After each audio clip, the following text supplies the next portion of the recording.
ஏன்னா வாங்குற காசுக்கு கொஞ்சமாவது வேலை செய்யணும்ல. அது நிறைய பேர் அந்த வீட்டில் பண்ண மாட்றாங்க. ரம்யாவும் சுபிக்ஷாவும் அது பண்ணணும்னு ஒரு எஃபர்ட் எடுத்தது எனக்கு நிஜமாலே பிடிச்சிருந்தது.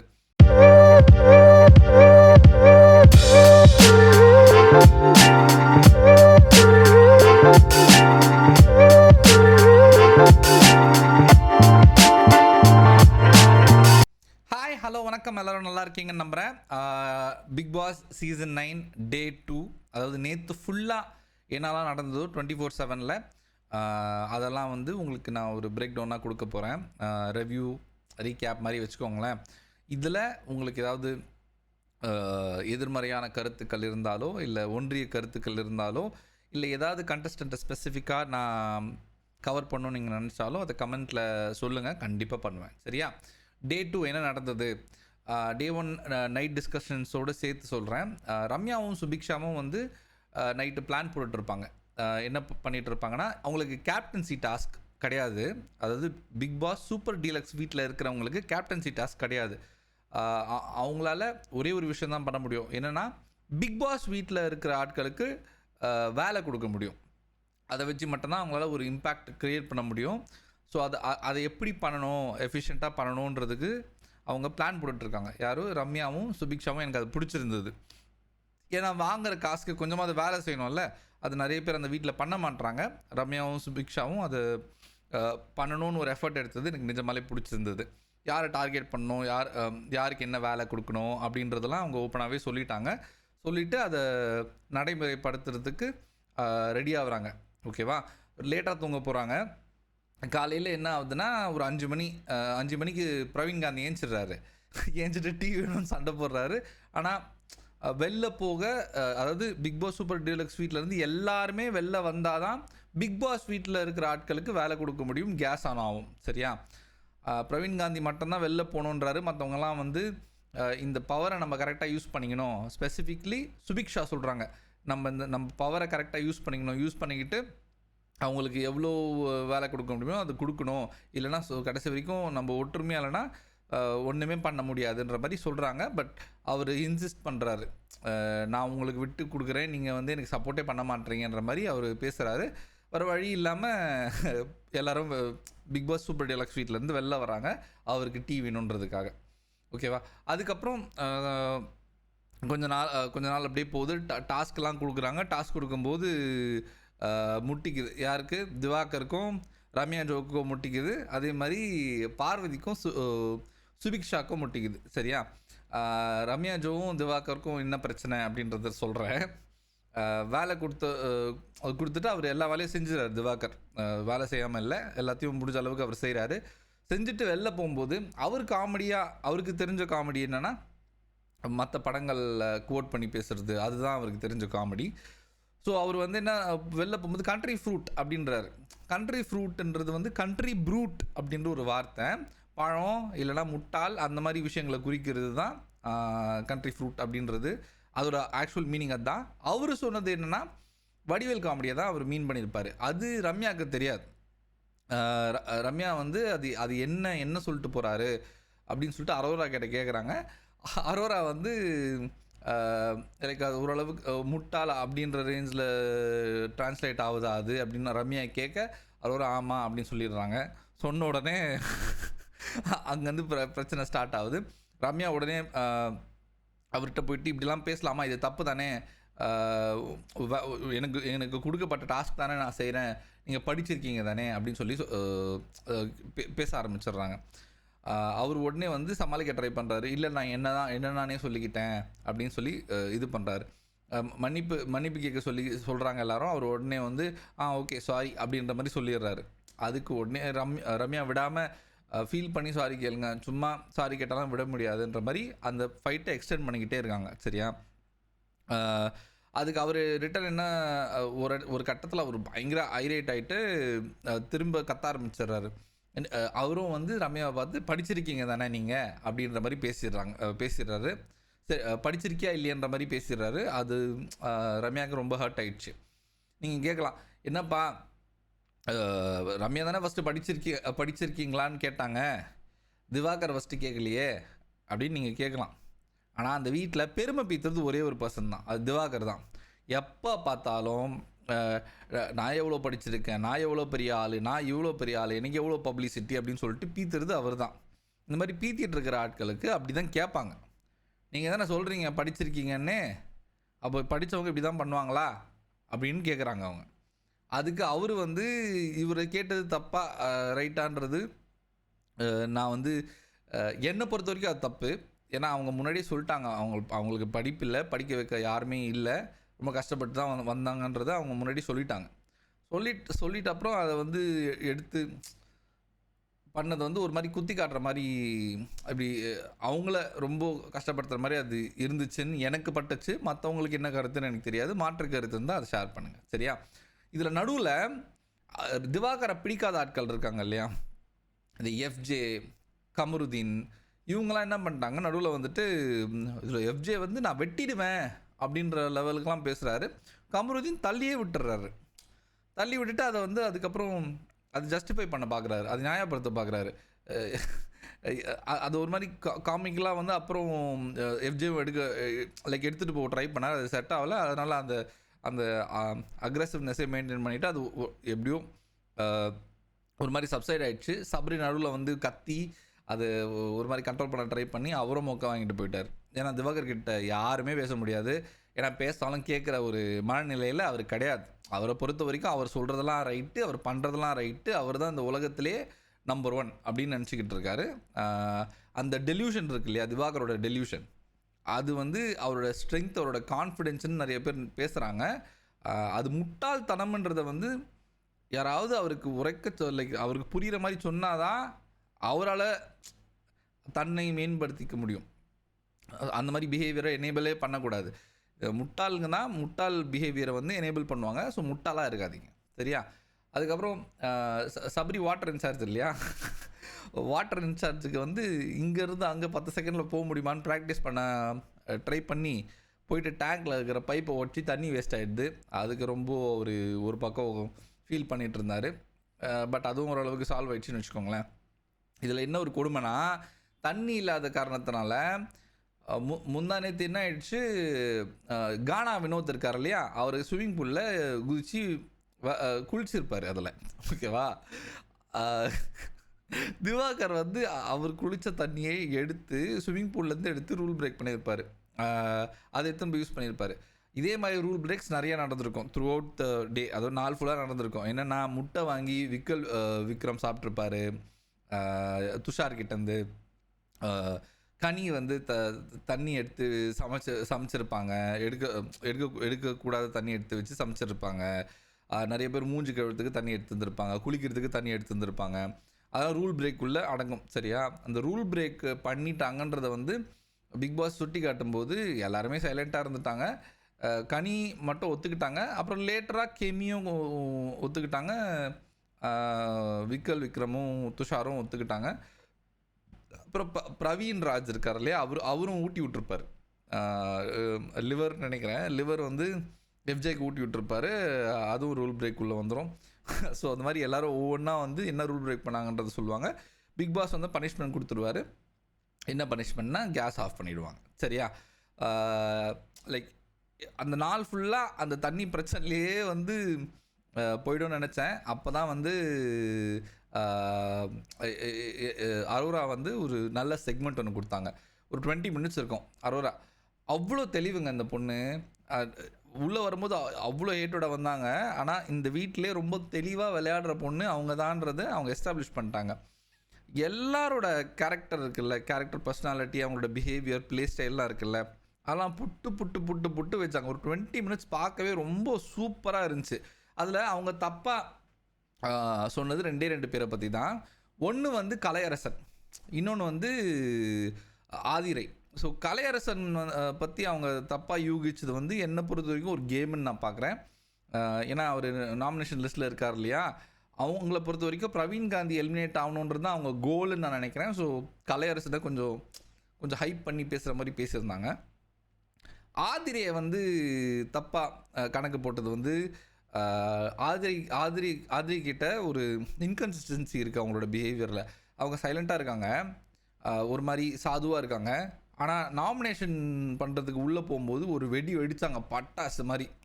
அந்த இன்கன்சிஸ்டன்சி இன் பிஹேவியர் வந்து தான் காரணம்னு நினைக்கிறேன். அரோரா வந்து அவங்க 2 பேரை பற்றி மட்டும் தப்பாக யூகம் லைக் அவங்க கேரக்டர் அனாலிசிஸ் பண்ணது அதனால தான் மிஸ் ஆகிடுச்சுன்னு நான் நினைக்கிறேன். பட் அந்த செக்மெண்ட் உங்களுக்கு கிளிப்ஸ் கிடச்சா பாருங்கள். அது 1 hour ஷோவில் காட்டல. நீங்கள் அந்த 24/7 அந்த clips Arora character analysis clips கிடச்சா அதை எடுத்து வச்சு பாருங்கள். சீரியஸாக சூப்பராக இருந்துச்சு. நான் ரொம்ப ரசித்து பார்த்தேன். அப்புறம் பார்வதிக்கு வேலை கொடுக்கும்போது சுபிக்ஷா வந்து அவங்கள ஆப்வியஸ்லி அது அவங்க டாஸ்க்கு. சுபிக்ஷா வந்து வேலை கொடுத்து கொஞ்சம் இது பாருங்கள், இது சரியில்லை, அது பாருங்கள், சரி நோண்டிகிட்டே இருப்பாங்கல்ல, அதுதானே அவங்களோட வேலை. அதை பண்ணிகிட்டு இருக்கும்போது பார்வதி உடனே வந்து நீ என்ன இப்படி பண்ணுற அப்படி பண்ணுற, கண்ணு தரல, அந்த ரேஞ்சுக்கு பேசுகிற, கண்ணாடி வேணுமா நக்கலாக கேட்குற, அப்படிலாம் பேசாத என்கிட்டன்னு சொல்லிட்டு அவங்க ஒரு பவுண்ட்ரி செட் பண்ணுறாங்க. அது சண்டே ஒரு மாதிரி புஷ்ஷுன்னு அப்படியே முடிஞ்சிருது. பெருசாக ஒன்றும் போகலை. அது எக்ஸ்டெண்ட் ஆகிட்டு ஐ மீன் ஸ்லோ சின்னதாக இருக்குது சண்டைகள். அப்படியே ஸ்லோவாக குட்டி குட்டியாக முடிஞ்சு ஆனால் அடுத்த நாளுக்கு அது கேரி ஓவர் ஆகுது. இப்போதைக்கு அது கொஞ்சம் டார்மெண்ட்டாக இருக்குது. நடுவில் என்ன பண்ணிட்டாங்க, பார்வதி வந்து ரம்யா, சுபிக்ஷா அப்புறம் அரோராவை பார்த்து அவங்களாம் பாம்புங்க அப்படின்னு பேசிடுவாங்க. இதில் ஆக்சுவல் பாம்பு யாருன்றது வந்து ஆடியன்ஸை தான் கேட்கணும். ஏன்னா இந்த பொண்ணுங்களை பார்த்து அவங்களாம் விஷமம் அப்படின்னு சொன்னது வந்து எனக்கு பிடிக்கல. உங்கள் கருத்து அதில் என்னன்றது எனக்கு சொல்லுங்கள், சரியா? அப்புறம் வியனாக்கும் பிரவீன்ராஜுக்கும் முட்டிக்குச்சு. என்னென்னா வியனா வந்து பூரி 2 கேட்டிருப்பாங்க. அப்போது ஒரு பிரச்சனை வந்திருக்கும், அவர் கரெக்டாக பதில் சொல்லாததுனால. அப்புறம் தண்ணி கேட்கும்போது அங்கே வந்து அவர் ப்ராப்பராக ரெஸ்பாண்ட் பண்ணதுனால அங்கேயும் ஒரு பிரச்சனை வந்திருக்கும். வியனா அதை வந்து பிடிச்சிக்கிட்டு மற்றவங்க பேசினாலும் கேட்குறீங்க, நான் பேசினா மட்டும் கேட்கவே மாட்டேறீங்க, ஒரு மரியாதை கொடுக்க கற்றுக்கோங்கன்னு சொல்லிட்டு பிரவீன்ராஜ் மூக்கு அறுத்துட்டாங்க. கரெக்டு தான் அவங்க பண்ணது. ஆனால் அதில் பிரச்சனை என்னென்னா, அவர் சாரி கேட்டார், 3 தடவை சாரி கேட்டார், ஃபீல் பண்ணியே கேட்டார். இவங்க அதே விஷயத்தை பிடிச்சிக்கிட்டு நாள் ஃபுல்லாக இழுத்துக்கிட்டே இருந்தாங்க.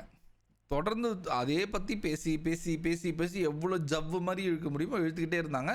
இப்போதைக்கு வியனாவை பார்த்தா எனக்கு வெறும் வெறுப்பு மட்டும்தான் வருது. ரொம்ப கிரிஞ்சாக பிஹேவ் பண்ணுறாங்க. ஹாஹா ஆசினி அந்த ரேஞ்சிலையும் பிரவீன்ராஜை மட்டும் பிடிச்சிட்டு கண்டென்ட் இழுக்க ட்ரை பண்ணுறதும் வந்து ரொம்ப பர்ஃபார்மேட்டிவாக இருக்குது. எனக்கு அதில் சுத்தமாக உடன்பாடு இல்லை. உங்களுக்கு அதில் மாற்ற கருத்து இருந்தால் சொல்லுங்கள். அப்புறம் மழை பெஞ்சோடனே எல்லோரும் கொஞ்சம் ஜாலியாகிட்டாங்க. எல்லோரும் மழையில் நனைஞ்சி டான்ஸ் ஆடிட்டு ஒரு மாதிரி நல்லா வைபாக பண்ணிகிட்டு இருந்தாங்க. அதுலேயும் ஒரு காமெடி நடந்தது. மோனிகா பெலுச்சி ஸ்டெப்ஸ் எல்லாம் வந்து திவாகர் போட்டுட்டு இருந்தார். சும்மா நின்றுட்டு இருந்த திவாகர் அந்த ஸ்விம்மிங் பூலில் அரோரா குதிச்ச உடனே குடுன்னு ஓடி போய் குதிச்சதும் அரோராவும் ஆதிரையும் ஸ்விம்மிங் பூல் விட்டு உடனே வெளில போனது வந்து செம்ம ஃபன்னியாக இருந்துச்சு. அதை நீங்கள் அந்த கிளிப்பு கிடச்சா எடுத்து பாருங்கள். அது வந்து 1 hourல டெலிகாஸ்ட் ஆகலைன்னு நான் நினைக்கிறேன். அவங்க ஆடினதெல்லாம் வந்திருக்கும், பட் இந்த சீன்ஸ்லாம் வந்திருக்காது. ஸோ அதையும் போய் பாருங்கள். அப்புறம்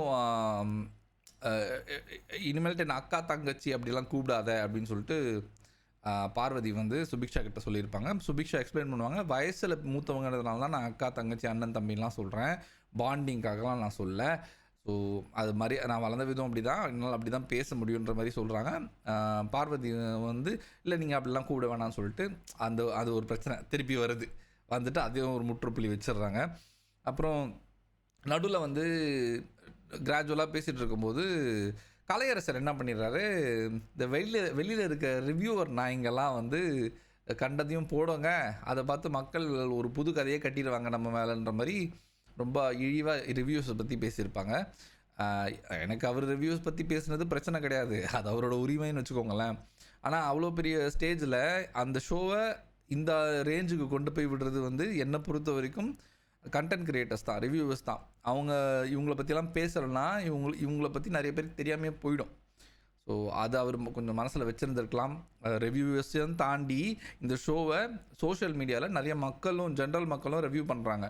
அப்போது அவர் அதை பற்றிலாம் யோசிக்காமல் ஜென்ரலாக அந்த ஒரு ஸ்டேட்மெண்ட்டை பாஸ் பண்ணுறது என்ன ஆகிடுதுன்னா மக்களையும் சேர்த்து குறிக்கிற மாதிரி ஆகிடுது. அவருக்கு ஓட்டு போடுற மக்களுக்கு வந்து அவர் மக்களை பற்றி அவர் அப்படி பேசுறது வந்து தவறுன்னு நான் நினைக்கிறேன். உங்களோட கருத்து அதில் என்னன்னு எனக்கு சொல்லுங்கள், சரியா? அப்புறம் கடந்து வந்த பாதை நடந்தது. அதில் 3 பேர் செலக்ட் பண்ண சொல்லி கேட்பாங்க. எனக்கு இதில் ஒரு பிரச்சனை, ஓகேவா? அந்த கடந்து வந்து பாதையில் அவங்க சூஸ் பண்ணது கெமி, திவாகர், அப்புறம் நந்தினி. சரியா? இதில் ஒரு விஷயத்த அவங்க யூஸ் பண்ணியிருக்கணும். பிக் பாஸ் சூப்பர் டிலக்ஸ் வீட்டில் 4 பேர் நாமினேஷன் லிஸ்ட்டில் இருக்காங்க. அந்த 4 பேர் தான் ஃபஸ்ட்டு அவங்க கதையை சொல்லணுன்றத பிக் பாஸ் சூப்பர் டீலக்ஸ் ஹவுஸில் இருக்கிற ஆட்கள் சொல்லி அது யூஸ் பண்ணியிருக்கணும் அவங்க பவரை. ஆனால் அவங்க யூஸ் பண்ணலை, அப்படியே விட்டுட்டாங்க. ஸோ இவங்களோட யோசிக்கிற தன்மை ரொம்ப கம்மின்றது எனக்கு அதிலேருந்து புரிஞ்சுது. அப்புறம் நந்தினி வந்து அவங்க கதையை சொன்னாங்க. எனக்கு நந்தினி கதையும் கனெக்ட் ஆகலை, கெமி கதையும் கனெக்ட் ஆகலை. திவாகர் வந்து ஒரு ஜோக்கர். அவருக்கு கதையும் சொல்ல தரல, நார்மலாகவும் இருக்க தரல, எந்த விஷயத்துலையும் அவர் சரி கிடையாது. ஆனால் எனக்கு பிடிச்சது என்னன்றது நான் சொல்கிறேன். அந்த எப்படி சொல்கிறது, அவங்க அந்த கதைகளில் நந்தினி சொன்ன கதையில் எனக்கு ரொம்ப பிடிச்சது என்னென்னா, அவங்க தம்பி அவங்க வந்து தனியால் வளர்த்தெடுத்து அவருக்கு ஒரு டிஎன்பிஎல்ல ஒரு நல்ல பொசிஷனில் அவர் இருக்காருன்னு அவங்க சொல்லும்போது அதில் எனக்கு ஒரு பெரிய சந்தோஷம். நல்லா இருந்துச்சு கேட்குறதுக்கு. அவங்க இன்னும் நல்லா வரணும், நல்லா வளரணும், சந்தோஷமாக இருக்கணுன்றது வந்து என்னோடய விருப்பம். ஆனால் எனக்கு பர்சனலாக அவங்க கதை கனெக்டே ஆகலை. ரொம்ப ரிஹர்ஸ் பண்ணிட்டு சொன்ன மாதிரி இருந்துச்சு. ஒரு பர்சனல் அட்டாச்மெண்ட்டே இல்லை அந்த அவங்க சொன்ன கதையில். அப்புறம் கெமி சொன்னதுலேயும் அதுவும் பயங்கர ரிஹர்ஸ் பண்ண மாதிரி தான் இருந்துச்சு. ஆனால் ஒரு பவர்ஃபுல் மெசேஜ் இருந்துச்சு கெமி சொன்னதில். கெமி ஒரு விஷயம் சொல்லியிருப்பாங்க. என்ன சொல்லியிருப்பாங்கன்னா, கஷ்டப்பட்டு சம்பாரித்து நம்ம குடும்பத்தை பார்த்துக்கிறது ஆம்பளைத்தனம்னா நான் ஆம்பளை தான் அப்படின்னு சொல்லிட்டு அழுத்தமாக சொல்லியிருப்பாங்க. அதை முடிக்கும்போது வந்து நிறைய அது மாதிரி கோச் சொல்லியிருப்பாங்க. இது ஆம்பளைத்தனம்னா நான் ஆம்பளை தான், இது ஆம்பளைத்தனம்னா நான் ஆம்பளை தான் நிறைய சொல்லியிருப்பாங்க. சொல்லி முடிச்சுட்டு அதை முடிக்கும்போது இதெல்லாம் பண்ணுற உங்கள் கெமி பொம்பளை நான்ன்ற மாதிரி முடிச்சிருப்பாங்க. அது ரொம்ப பவர்ஃபுல்லாக பட்டுது. எனக்கு கனெக்ட் ஆகலை, பட் அது ரொம்ப அழகாக இருந்துச்சு. திவாகரோட ஸ்டோரியில் எனக்கு எதுவுமே பிடிக்கல. எல்லாமே வந்து பொய் அப்படின்ற மாதிரி தான் எனக்கு பட்டுச்சு. ஏன்னா அவர் வந்து ரொம்ப கஷ்டப்பட்டு படிக்க வச்சாங்கன்னு சொல்கிறாரு. அதே நேரத்தில் அவங்க தாத்தா டாக்டரு, சித்தி டாக்டரு, நிறைய ப்ராப்பர்ட்டிஸ் இருக்குது அப்படின்னும் சொல்கிறாரு.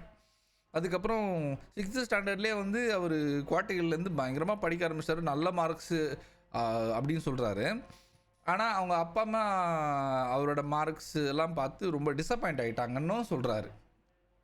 அப்புறம் கல்ச்சுரல்ஸில் வந்து அவர் பயங்கர இன்ட்ரெஸ்டாக இருந்தாராம். அவர் செகண்ட் பிளேஸ் எடுத்தாலும் அவருக்கு தான் கைத்தட்டு ஜாஸ்தியாக இருக்குமா. அதாவது எப்படி சொல்கிறது, ஒரு விஷயத்த சொல்லிட்டு அதுக்கு எதிர்மறையாக இன்னொரு விஷயத்தையும் சொல்கிறாரு. எதுவுமே நம்புகிற மாதிரியே கிடையாது. எனக்கு அவர் சொன்னது எல்லாமே பொய் மாதிரி தான் பொய்ன்னு தான் தோணுது. ஸோ என்னால் அவரை சீரியஸாகவே எடுத்துக்க முடியல. இந்த ஸ்டேஜுக்கான ஒரு ப்ராப்பர் கண்டஸ்டண்ட்டே கிடையாது. அவர் இந்த ஸ்டேஜோட தரத்தை பயங்கரமாக குறைக்கிறாருன்றது வந்து பிவி டீம் புரிஞ்சுக்கிறாங்களா இல்லையான்னு தெரியல. டிஆர்பி எப்படியும் ஏற்றிடலான்ற ஒரு எண்ணத்தில் பண்ணுறாங்களோ என்னவோ தெரியல. ஆனால் இவரை மாதிரி இவரை மாதிரி ஆட்களுக்கு வந்து இவ்வளோ பெரிய ஸ்டேஜ் கொடுக்கக்கூடாது. அதுவும் இன்டர்வியூவே அட்டன் பண்ணாமல், ஆடிஷனே அட்டன் பண்ணாமல் இந்த ஷோவை கொடுத்துருக்காங்க இவருக்கு. அத்தனை வருஷம் வெயிட் பண்ணி கஷ்டப்பட்டு இதுக்கு அப்ளை பண்ணிட்டு உள்ளே வரவங்கள அசிங்கப்படுத்துகிற மாதிரி இருக்குது நிஜமாலே. எனக்கு என்ன சொல்கிறதுனே தெரில அதுக்கு மேலே. இது வரைக்கும் கடந்து வந்த பாதைகள் எதுவுமே வந்து எனக்கு பர்சனலாக கனெக்ட் ஆகலை. ஆனால் பிடிச்சது என்னென்னு சொல்லிட்டேன். கெமி கிட்டையும் நந்தினி கிட்டையும் இப்படி தான் அந்த நாள் முடிஞ்சது. இது தாண்டி பெருசாக நோட்டபுளாக எதுவுமே நடக்கலை. பட் ஒரு மாதிரி பேக்டாகவே இருந்துச்சுன்னு வச்சுக்கோங்களேன். 2வது நாள் மாதிரியே இல்லை, ஒரு 60வது நாள் மாதிரி இருந்துச்சு. ஸோ இவ்வளோ தான் நடந்தது. சரியா இன்றைக்கி என்ன நடந்தது, அதாவது டே 3 என்ன நடந்ததுன்னு சொல்லிட்டு நான் செக்மெண்ட்டாக போடுறேன். அந்த ஃபார்ம் ஆஃப் வீடியோஸ் உங்களுக்கு பிடிச்சிருக்கா இல்லையான்னு சொல்லுங்கள். ஏன்னா நீங்கள் ஃபீட்பேக் கொடுக்க தான் என் கண்டென்ட்டை என்னால் இவால்வ் பண்ண முடியும். உங்களுக்கு வந்து ஷார்ட்டாக வேணுமா, இல்லை லெங்க்த்தாக வேணுமா, இல்லை லைவாக வேணுமா, லைவ் ரிவ்யூஸ் வேணுமா, அந்த மாதிரி எனக்கு ஃபீட்பேக் கொடுங்க. அதுக்கேற்ற மாதிரி நான் மாற்றிக்கிறேன். சரியா? நான் உங்களை அடுத்த வீடியோவில் சந்திக்கிறேன். அது வரைக்கும் லைக் பண்ணுங்கள், ஷேர் பண்ணுங்கள், சப்ஸ்கிரைப் பண்ணுங்கள், கமெண்ட் பண்ணுங்கள். Until then, bye.